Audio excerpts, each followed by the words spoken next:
It's time for the Billy Slater Podcast. Welcome, everybody. We've had footy. How good were the games in Las Vegas? Now we get ready for the rest of round one this week. 6 games ahead and a couple of rippers as well. How are you, Billy? I'm good, Salty. It's good to have footy back, and it's good to be back on the podcast. So, yeah, we've got plenty to talk about. There was only 2 games over in Vegas, and the rest of the competition will start their round one fixtures this weekend. But how good was it? It just looks like a success. I've never been over to Vegas for this round one clash. It's been going for a few years now, but looking from afar, it just looks positive about our game. The influx of NRL fans going to Las Vegas, the lights, the build-up, the preparation, it just looks really successful. So it's a great way to start our year. We say it every year. It looks incredible, and the players, the clubs look like they have a ball. Yeah, absolutely. And I know plenty of fans will be nursing some headaches as well after a terrific few days in Las Vegas. And some of those fans include some of our colleagues as well. I think Sam Thaiday and Paul Gallen had too much fun. Anyway, now, Billy, let's get right into the footy. And just from a general point of view, when we look at the 2 NRL games, we had a couple of belters yesterday, 2 very different games, but it was a great way to start the season. Yeah, and it just reminds you that our game can throw up anything. You can predict and you can have an assumption of what teams are going to be like and how they're going to play, and you tip and you can be wrong, you can be right. So, I was certainly surprised by a couple of things. I was actually pleasantly surprised by the Newcastle Knights. I thought their style of play had changed. Justin Holbrook's putting a bit of his flavour and bringing something. Dylan Brown, the addition of Dylan Brown to that footy team. And then the Bulldogs, I thought, although the Bulldogs won, I don't think they were anywhere near their best. So, building blocks, they still got the 2 points. But yeah, round one always throws up that little curly one that you're just not sure exactly how your team's gonna play and perform. And obviously we had 2 losers as well, which we'll get stuck into. All right, let's go in reverse order, shall we? Have a look at the 2 games. The last game was a real arm wrestle. And sometimes, though, when you say arm wrestle, you can say, it was a dour contest, not much happening. But I've got to say, watching on the couch at home, Billy, I was on the edge of my seat watching this game. I thought it was a really good, tough game of footy. What was your thoughts sitting in the 9 studios watching this one yesterday? Yeah, well, it went 90 minutes, and it took a big play from a big player in Stephen Crichton. Not just the field goal. I thought the field goal was exceptional. He hit it so sweet. He actually come in. There was a number of shots from both teams to seal the victory, and the captain thought, okay, I've got to go in there and seal this victory for us. It was the last play of the game. Otherwise, it would have finished in a draw. And there was a moment earlier in the game where he got the ball just one off the scrum and man-on-man with Val Holmes and did a great job just to get to his outside, engage the winger and put his winger over for a try. Points were of a premium that they were hard to come by in this match. And, Stephen Crichton, he was responsible for 1 try, and he was responsible for the field goal, which put them 1 point ahead at the end of the game. So, I thought, although they were a bit scrappy and they weren't at their best, I thought their leader really stood up. Yeah, absolutely. It's one of those ones, isn't it, where is it a game where Shane Flanagan will be disappointed, didn't come away with anything in the end, but deep down he'd be thinking, okay, our guys are up for the fight today. Yeah, I was impressed with the way that they were in the contest, the Dragons. Obviously a new halves partnership with Kyle Flanagan and Daniel Atkinson coming to the club. I thought Daniel Atkinson was probably where I thought he would be in terms of his performance. He kicked really well. He's got a really big boot on him, and he was heavily involved. They're both really competitive players, those 2 halves, and I just thought they were right in the contest. They could very easily come away with the 2 points in this game. They couldn't really get their field goal set up right. Val Holmes was coming in to kick the field goals. It was going to other players. So I'm sure both of these teams will look at that part of the game and and work out that management of getting the 1 point, because I don't think either of the sides really nailed it until Stephen Crichton came in at the last minute. So, but yeah, look, the Dragons have certainly got something to work with. A little bit of ill discipline hurt them throughout the game, with Luciano Leilua giving the ball away in possession. And there was another time there where they turned the ball over as well in possession. So, a little bit of ill discipline from themselves, which they can control, and then just that game management at the end of the game. Hey, Billy, just an observation I want to get your thoughts on it. Are teams trying to look for the too perfect scenario when going for a field goal? Because if you miss and you kick it dead, it's a 7-tackle restart to the opposition. So they're a little bit gun-shy, do you think? Yeah, that's a good word, gun-shy. When you're going for the win, you've got to really believe in it, and you've got to go for it. But it is a balance. And you talk about that situation where if you kick it dead, it's a 7-tackle set. And Jonathan Thurston brought this point up on the Sunday Footy Show. Let's take a listen to what he has to say. The Dragons are going for the win, and they've caught it in goal, and that's a 7-tackle set. So why isn't it the same? They're going for a try, they're going for the win for the game. Why is it a 7-tackle set and not a 6-tackle set? That's a massive disadvantage to that team. Absolutely. They're going for the win.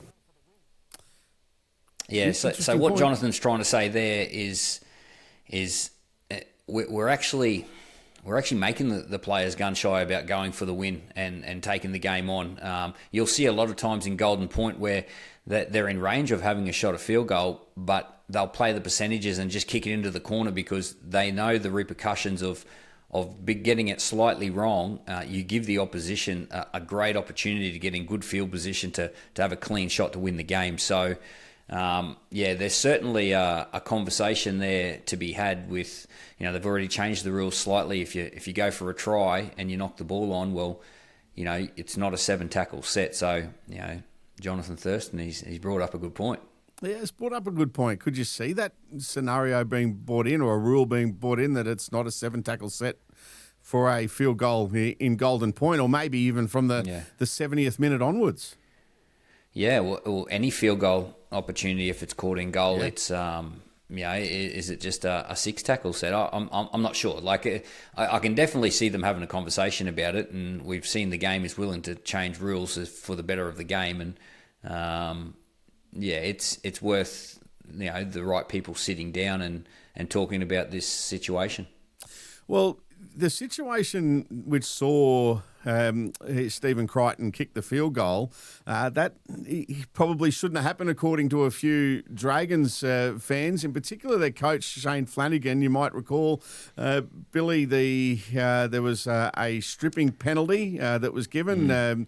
Dragons had used their captain's challenge much earlier in the game, so they didn't have a protest here that they could lodge. Shane Flanagan, he was adamant that it was a loose carry when he spoke in the post-game press conference. It's a loose carry, mate.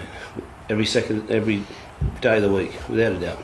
So there's that. There's a lot of others as well. So we didn't get the rub of the green, that's for sure. And as I said, just disappointing, but it wasn't decided, in my view, the right way.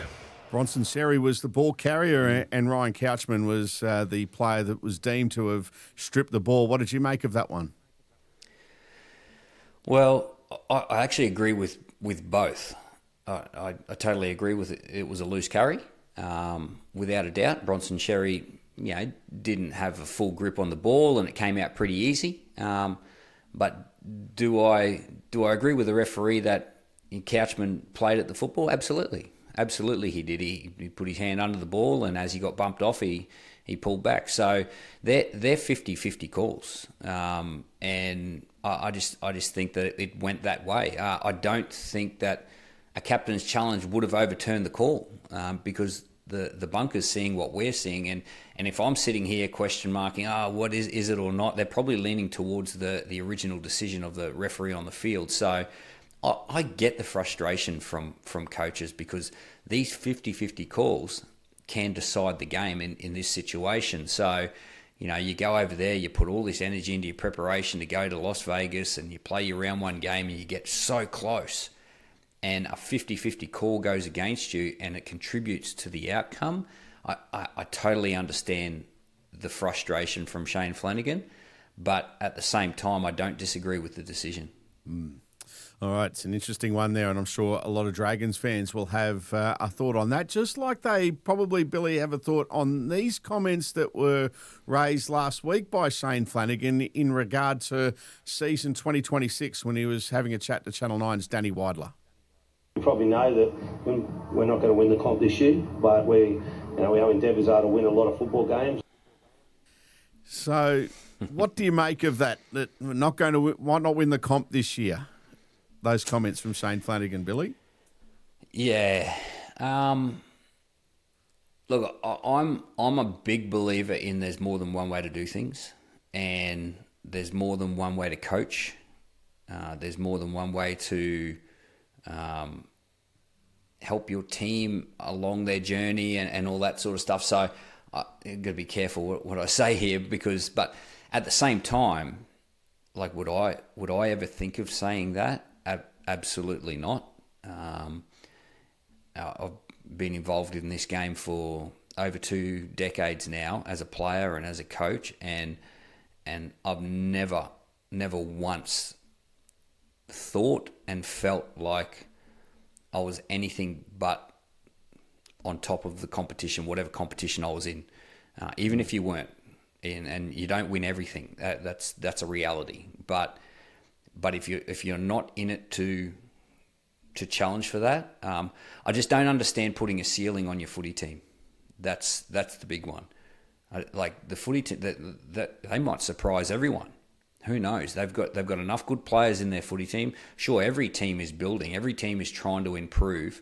But I just don't understand the motive behind a comment like that. And to Shane Flanagan's credit, he did come out in the post-match press conference after the game and said, look, in hindsight, I probably shouldn't have said that.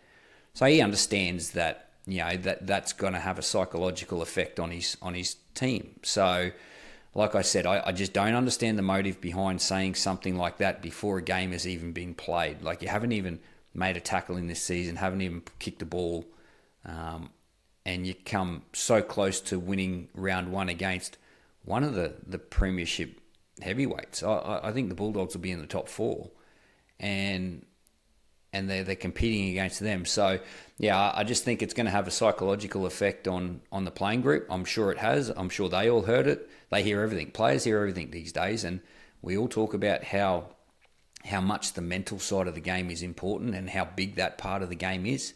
So, yeah, look, obviously, he's probably just being honest and how he feels, but yeah, I don't know if I'd like my coach saying that. All right, let's move on from the Dragons Bulldogs, and Billy, let's have a chat about what we saw in the first NRL game yesterday. The Newcastle Knights stormed out of the blocks. They got the job done. Well done to them. Fletcher Sharp in the first 30 minutes was outstanding. There were fears that he had ruptured his ACL. They're saying that it's PCL, but he'll miss some time. But boy, they hit the ground running, the Knights. They looked like they had a whole heap of energy about them, didn't they? And in particular, their key position players. The Dylan Brown. I thought Dylan Brown and Kalen Ponga, they were like this is our game. We're responsible for this. Let's go and get it. Fletcher Sharp, when he was on the field, he was he's of that sort of nature anyway. He's that type of player. But they all looked like they just wanted to be involved in the game. There was one set there where Dylan Brown, he carried the ball twice. Kalen Ponga did the same thing. And I was like, whoa, they're on here, the Knights. Justin Holbrook has had an off-season with them. There's obviously some things that he brought to the footy club. And then, Sandon Smith, when he came on the field, he contributed immensely as well. Set up Kalen Ponga for that line break, which Bradman Best ended up finishing it off. But, they just looked like they were moving the football. They looked really crisp with their attack, and they've got some quality players like Dylan Brown and Fletcher Sharp, Kalen Ponga. They were pleasantly surprising how fluent they were with their football. They've done well. Billy, your thoughts on the Knights forwards? Because a lot of pundits in the off-season when talking about the Knights said, they look a little light up front, but Saifidi and in particular Trey Mooney, well, he was brilliant yesterday. They stood up, didn't they? It just goes to show if you put effort and energy into the hard part of the game, you can compete with anyone. You don't have to have all the cream in the competition to compete in this game. It's an effort-based game, and anyone can do it. And if you do that, doesn't mean that you're going to win all the time. It just means that you're going to be in the contest. And the Tyson Frizzels and Saifidis, Trey Mooney, Dylan Lucas, the McEwens on the edge, that they all worked really hard for one another, and they're gonna grow and get better. I agree with a lot of the people. The depth of the middle forwards at the Newcastle Knights is probably an Achilles heel for them, but at the moment they're doing a great job. So hopefully they can stay fit and healthy, and they can continue to work hard for this, and then we'll see the likes of Kalen Ponga and Dylan Brown shine. Just on Kalen and Dylan as well, and you mentioned Bradman Best with the try that he finished off, and I was just having a look, Billy, at the reaction of the players and so forth. Whenever anything positive happened, even actually whenever negative happened, they were around each other. There seems to be a really good vibe in the group. That's the energy I was talking about, Salty, and you're right. It's visible. It is visible. There's a good energy there, and there hasn't been a whole heap of talk around Justin Holbrook going to the Knights in the off season. There's been a lot of talk about Josh Hannay going to the Titans. The Broncos going over to the World Club Challenge, and Zach Lomax not having a club. There's been so many headlines. But the Knights have just been working away over there on, north of Sydney on the beach, and they've just been working away by themselves. And all of a sudden they've just gone, whoa, hey, look, don't forget about us. So I was pleasantly surprised. The other thing, we're just talking about the forwards of the Newcastle Knights and doing a great job. I thought the outside backs contributed hugely to their meters and just helps the forwards actually just focus on the hard stuff of the game. Nearly every one of them carried the ball for near 200 metres. Kalen Ponga, 156 metres. Dom Young, 195 metres. Greg Marju, one of the hardest blokes to tackle in the competition. He's up on 200 metres, 20 carries. The outside backs contribute hugely to our game, and that reflects in the forwards because that saves them a lot of energy with the football, and then they can put their energy into the defensive side of the game, which is so hard in the middle of the field, as we all know. So, they got it done as a team. We will obviously remember this game with the highlights of some of the brilliant players, but the whole team contributed to this outcome. What did you make of their opposition, the North Queensland Cowboys, and their first up defeat? Well, on a positive note, I thought Helam Lukey coming back from injury, he's had a couple of tough seasons with knee injuries and whatnot. So I thought that was a huge positive. He was impressive in the trials. He scored a try. No one made more tackles in the Cowboys outfit than Helam Lukey. He made 48 tackles. So he's had a great off season, and that was a real positive for me. Helam Lukey coming back, on that edge, and he was a point of difference. So I just think the energy is not there at the moment. I'm not sure what it is. It's only round one. I wouldn't be. I'll be reserving my judgment on the Cowboys until probably round 4 or 5, but certainly the energy wasn't as high as the Newcastle Knights. So the reason behind that, I'm not too sure. Scott Drinkwater, he went off for a period of time, and that's the other thing we've seen in both of these fixtures in the opening round of the competition. We've actually seen the effect of the six-man bench. With Drinkwater going off, the Cowboys decided not to inject an outside back into the game. obviously the knowledge of it's a rib cartilage, we can probably needle it and get him back out there. So they didn't want to actually mess up their bench by injecting an outside back. And then in the Dragons game, Matt Feeney, he actually came on for Setutu, who was cramping up at the end of the game. So, we've actually seen an effect with the outside backs or the six-man bench early in this season. So, there are some negatives, which we've already spoken about last week. But, I suppose there's some positives as well. And, teams don't get affected as much by losing a key position player or an outside back. Yeah, great point. Just on the Cowboys, so judged them over the first month. Their next couple of games, they faced the West Tigers in round 2. Then that's away. Then they're home against the Titans, home against the Storm, away to the Dragons, and then away to the Broncos. That takes you through till round 6. So their next assignment is at Leichhardt Oval, where Jonathan Thurston had the free advice coming in from the hill. And that'll be, of course, Billy, the Tigers' first game of the season for them. So there's no easy task, is there? First up. Well, it gets a lot tougher after round 3. Put it that way. Did you say the Storm and then the Broncos?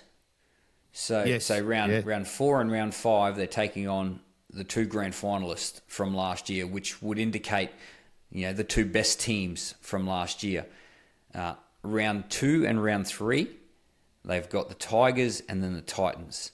I actually think that that's even more pressure than playing the 2 heavyweights, because you're expected to beat those 2. Like just where they finished on the ladder. And some of the caliber of players that the Cowboys have, I think after round 3 we'll have a fair indication of where the Cowboys are at. They go to Las Vegas in round 1, which I think everyone probably expected them to beat Newcastle. This is taking nothing away from Newcastle's performance, and then go to Sydney to play the Tigers. Probably expect the Cowboys to win that, and then the Titans, who, although the Titans have had a great couple of games in the trials, they haven't played finals for a while.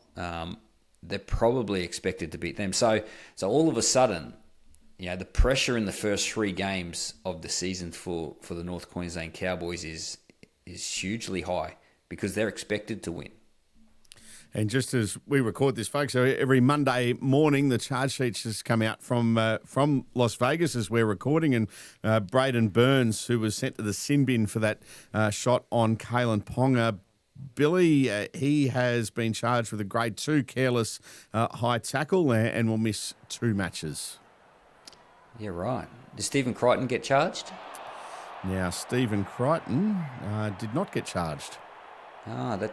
That's interesting. So I totally agree with that. When you fly in like that as a winger, or a centre, or anyone for that matter, you've got a duty of care not to hit the ball carrier in the head. They're not looking. They're looking at where the ball's coming from, and they've got no visibility of what you're doing or where you're going. They pretty much can't protect themselves. I actually believe the same situation for Stephen Crichton when he's flying down and someone's catching a bomb. You've got absolutely no ability to protect yourself unless you jump in the air, and that's protection, being off the ground. But sometimes you can't jump in the air given the floating nature of the kick. I think it's hugely the responsibility of the defender to make sure that your tackle is legal. So I'm actually really surprised that Stephen Crichton didn't cop any charge in this, even if it's just a fine. I just think that you've got a huge duty of care to a player that has no ability to protect themselves while they're playing the game. Especially under those kicks where you have to plant your feet under those big torp bombs and you're there almost defenceless, aren't you? You're absolutely defenceless. I've been there. Yeah, you're absolutely defenceless. You've got no form of protection. No form of protection. The only protection you have is the rules of the game. Hey, just on those kicks, Cameron Smith and Andrew Johnson commentary yesterday was saying about Matt Burton. Why doesn't he put up those torpedo bombs every time? As a fullback, Billy, you'd be thankful that if you're against him, you'd be thankful that he isn't putting them up every kick, wouldn't you? You'd be thankful when he doesn't get them perfectly right. And the reason behind he doesn't do it every time is because it's hard to get perfectly right in the right position where you want it to land. And that's the balance in the game. I actually thought he put more up than he usually does over there in Vegas in round one. He usually very conservative and puts it in the corner end over end, which is a lot easier to pinpoint where you want to drop that ball. And that sets your defence up. That sets your team up. Obviously, there's a lot higher risk when you kick the torpedo, but it can be a higher reward as well because it's harder to catch. And then if you can get your pressure down there, that puts even more pressure on the fullback at the back or the winger at the back trying to catch the footy. So I do understand why there's a balance to his kicking, but at the same time, we're sitting at home watching it on telly, wanting him to put up these big torps and get excited about whether the fullback's going to catch it or not. So I'm sure he's got a balance to it. He's just working the team percentages out and getting some reward from his torpedoes. You've told us before in commentary over the years that the ones that scared you is when you can read the logo on the ball. Well, they're the hardest. They're the hardest to catch. When the ball's just floating and it's not rotating at all and you can read that Steeden, that's when you know, this could go anywhere. And when it drops straight down, it can float 360 degrees, any angle. And it could move up to 3 or 4 meters in the last 10 meters of drop. So you've got to keep your feet moving. You've got to keep your eyes on the ball, and you've got no idea other than what you can hear. You've got no idea what's coming down and pressuring you in terms of the defensive line. So that's what I was talking about with the protection of the rules of the game and making sure that players stay in line with making a legal tackle in that situation. So there's a look at the first 2 games of round 1 of the NRL. Las Vegas is done and dusted. 6 games to come. We're going to preview those games next time on the Billy Slater Podcast. Join us Tuesday afternoon.